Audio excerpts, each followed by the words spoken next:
북한의 이제 운곡목장이라고 김정은의 가족들과 최고 고위 권력자들의 식품을 공급하는 목장이거든요. 그날 밤중으로 거기 다 없어졌어요. 돼지 30마리가. 다 삶아 먹었어요. 안녕하세요. 사단법인 구파모수에서 일하고 있는 연구소 소장 조충희입니다. 저희 사단법인 구파모수는 농업과 축산을 통해서 북한과 동남아시아, 아프리카 등 이제 저개발국가, 저소득 농가 농민들의 소득 증진을 위해서 여러 가지 다양한 사업을 하고 있는 단체입니다. 축산에 대한 지식을 북한에서 대학 다니면서 배웠거든요. 근데 지금도 제가 항상 이야기하는 거지만 라오스라는 나라의 농촌 환경이 제가 체험하고 있던 북한의 농촌 환경하고 똑같은 거예요. 북한에서의 경험이 한국은 아니지만 라오스나 또 캄보디아 같은 농민들에게 도움이 될 수 있다는 걸 알게 됐고요. 저희 단체 자체가 또 이제 축산 부문 전문가들로 구성된 NGO 단체다 보니까 현지에서 시범적으로 닭을 키우게 해놓고 현지 조사를 나갔어요. 그 지역의 여성 농민들의 월 소득이 30불 채 안 됐거든요. 그런데 저희가 닭을 키우게 하고 100마리 정도 키울 수 있는 자그마한 사육사를 지어주고 병아리 공급해주고 또 키운 병아리를 유통까지 시켜주는 프로그램이거든요. 이렇게 하면서 월에 100불 수입이 달성이 된 거예요. 우리가 닭을 잘만 키우면 얼마든지 잘 살 수 있구나 하는 것을 알게 됐고, 이게 라오스 정부나 농업당국, 비엔티아 농업당국에 알려져가지고 계속 지금 도와주는 그 지역을 확산시켜 나가고 있거든요. 아, 내가 여기서 이 사람들을 위해서 뭔가 조금이라도 할 수 있겠구나 하는 자신감을 가지게 된 계기가 이제 그때 되었던 것 같아요.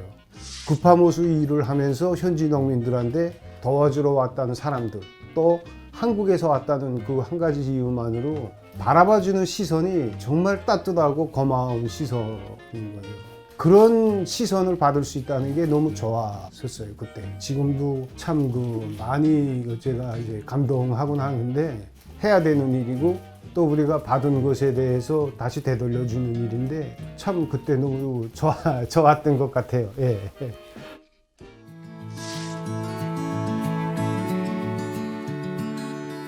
북한에서 평성에 있는 평성수축산대학을 졸업하고 평안남도 농촌경영위원회에서 공무원으로 일하면서 축산업에 대한 지식과 또 현장에서 체험을 했습니다. 제가 했던 일들은 그 협동농장들의 가축을 사육하고 그 다음에 그 가축들의 질병을 방역하고 또 그 생산량을 보고받아서 국가에 바치고 뭐 이런 식의 이제 정책과 기술을 이제 관리하는 그런 부서에서 일을 했습니다. 지금 생각해 보면 남북한의 이제 차이가 제일 심한데, 가축 질병과 관련해서 한국과 같은 경우는 청정 지역을 유지하기 때문에 그 지역이라든지 아프리카 돼지열병이라든지 이런 질병에 걸리면 다 죽이거든요.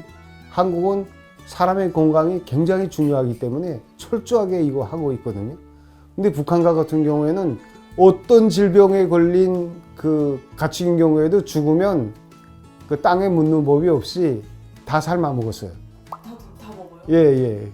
지금도 먹고 있고, 그 다음에 이제 어떤 일이 한번 있었냐면, 북한의 이제 운곡목장이라고 평안도 지역에 있는 목장인데, 김일성과 김정일, 김정은의 가족들과 최고 고위 권력자들의 식품을 공급하는 목장이거든요.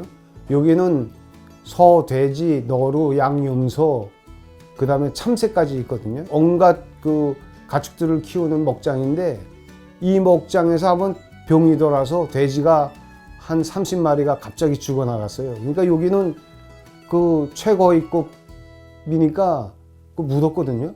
그날 밤중으로 거기 다 없어졌어요. 돼지 30마리가. 사람들이 먹으려고 30마리를 다 파갔지, 몰래. 갑자기 이제 중앙에서 전화가 와가지고 운곡목장에서 없어진 돼지 30마리 찾아라. 근데 그 장마당에 내서 팔리는데 돼지고기 보고 그게 운곡목장 고기인지 그래서 나가긴 나갔는데 찾지 못했던 그런 이야기도 있고요.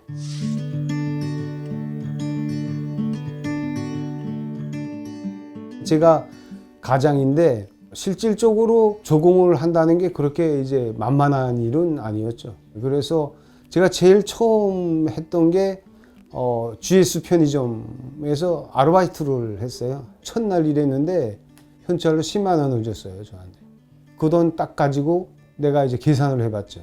우리 가족이 4인 가족이 이 돈 가지고 김치나 뭐 이런 거 해서 쌀 사다가 먹고 살면 한 달 살 수 있더라고. 그래서 내가 하루 벌어서 한 달 먹고 사는 거 볼 수 있는데 내가 한 달 일하면 어떻게 됩니까? 3년 그런 식으로 먹고 산다고 하면. 그래서 자신감이 붙었어요. 거기서 칼국수 만드는 식당에서도 이제 한 3개월 일했고요. 초콜릿 만드는 회사에서도 한 3년 일하고, 돈가스 만드는 회사, 거기서도 한 3년 일을 했어요. 돈가스 만드는 회사 다닐 때 350 뭐 이렇게 받았으니까 그때 내가 그 정도 받으면서 일하면서 공부를 했거든요. 애들 그래도 공부시키고, 또 애들은 또 아버지가 또 열심히 일하고 공부하고 하는 거 보면서 나도 잘 살아야 되겠다 해서 이제 공부하면서 아르바이트하고 점점 이제 내 부담이 많이 이제 줄어들게 되고, 또 시간적으로 지금처럼 제가 남을 좀 도와줄 수 있는 그런 이제 마음의 여유라고 할까? 이런 것들이 이제 생기게 됐다고 볼 수 있겠죠.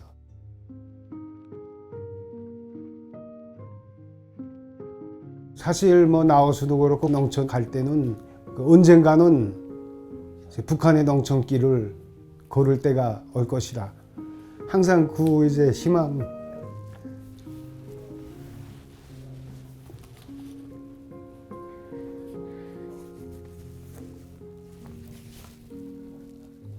이 나이 많으면 주책이,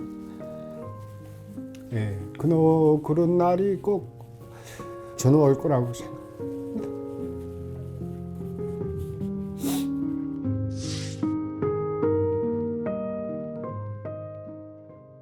궁극적으로 저희가 바라는 미래 사회는 건강한 사회거든요. 조금 안타깝게 생각하는 부분이 한국 사람은 사촌이 땅 사도 배 아파한다 뭐 이런 말이 있잖아요. 상대가 잘 되든 잘 못 되든, 또 상대가 어렵든 잘 살든 그게 상관하지 말고 서로 자기가 부족한 건 남한테서 취할 수도 있고, 또 나한테서 남는 거는 상대하고 나눌 줄 아는 이런 세상이 사실은 건강한 사회가 아닌가, 이런 생각을 하게 됐고, 저희와 같이 활동을 하는 단체가 100개, 또 일이 잘 돼서 1000개 이렇게 이제 늘어나면 한국뿐만 아니라 국제사회에도 이제 변화가 있을 것이라고 생각하고, 북한도 그 변화에 동참하질 할 수밖에 없다고 생각하고, 그래서 제가 현재 진행형이고 미래 건강한 사회를 위해서 저는 제가 하는 일이 보람이 있다고 생각합니다.